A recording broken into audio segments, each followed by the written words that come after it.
नमस्कार साथियों, आप सभी का स्वागत है अपने YouTube चैनल सनी का अड्डा पर। आशा करता हूँ आप सभी ठीक होंगे।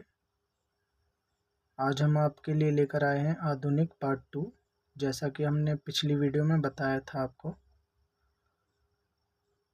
तो वीडियो शुरू करते हैं बिना देरी किए हुए।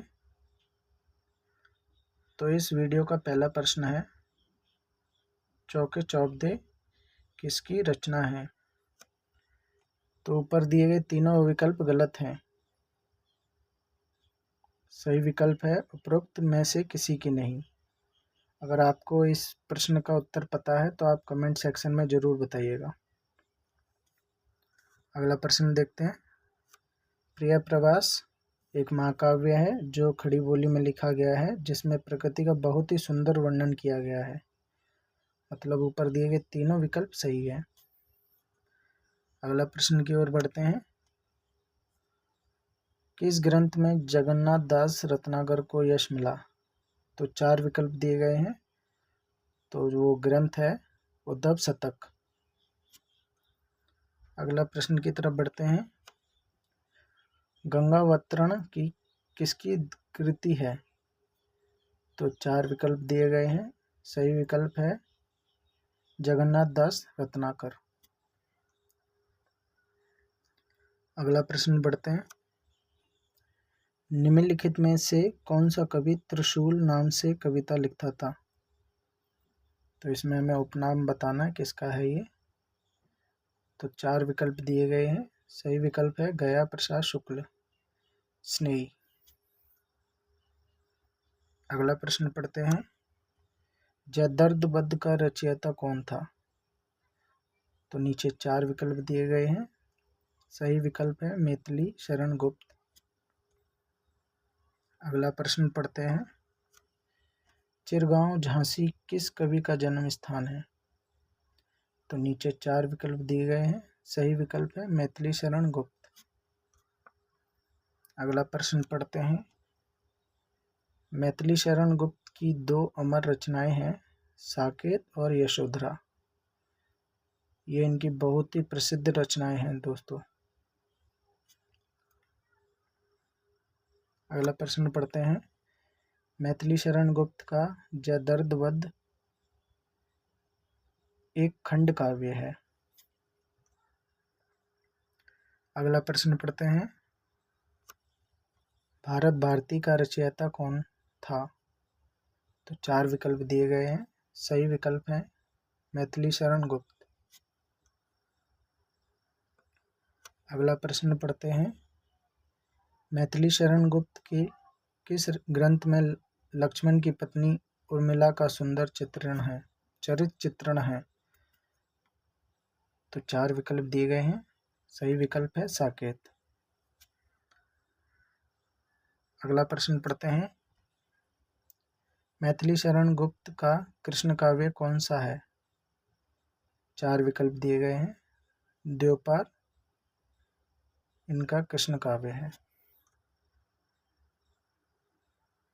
अगला प्रश्न पढ़ते हैं। गौतम बुद्ध की पत्नी के उज्जवल चरित्र के अंकन के लिए मैथिली शरण गुप्त ने किस ग्रंथ की रचना की? यशोधरा।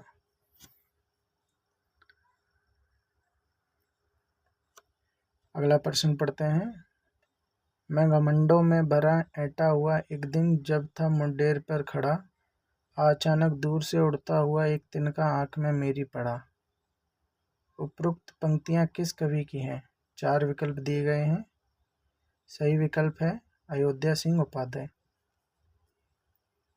दोस्तों, अगर आपको मेरी वीडियो अच्छी लगती है तो इसे लाइक ज़रूर कर दिया करें और अपने दोस्तों के साथ साझा कर दिया करें।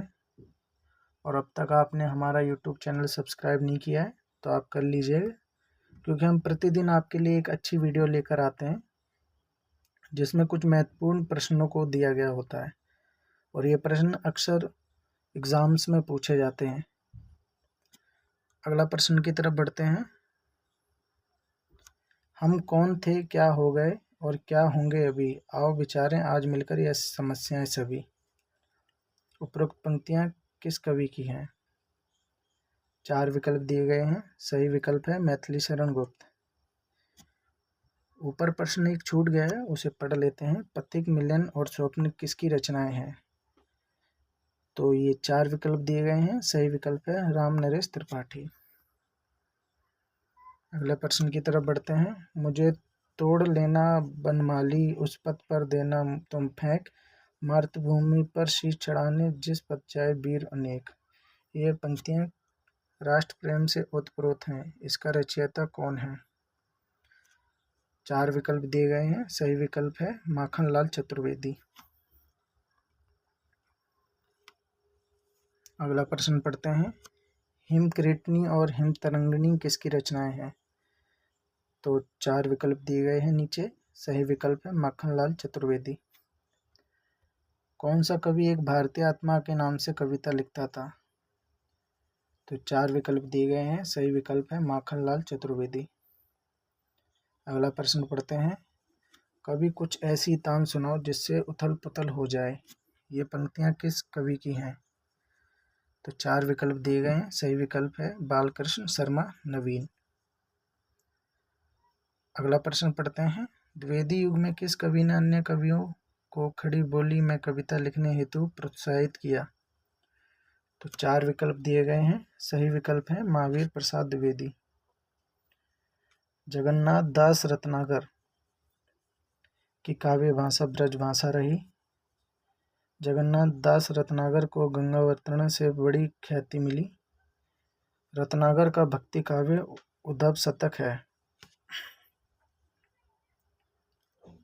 अगला प्रश्न पढ़ते हैं। मैथिली शरण गुप्त की पहली रचना कौन सी थी? 4 विकल्प दिए गए हैं। सही विकल्प है जयद्रथ वध। अगला प्रश्न पढ़ते हैं। खड़ी बोली का पहला महाकाव्य कौन सा है? 4 विकल्प दिए गए हैं। सही विकल्प है प्रिय प्रवास।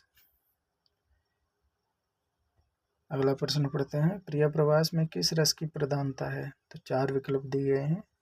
सही विकल्प है करुण रस।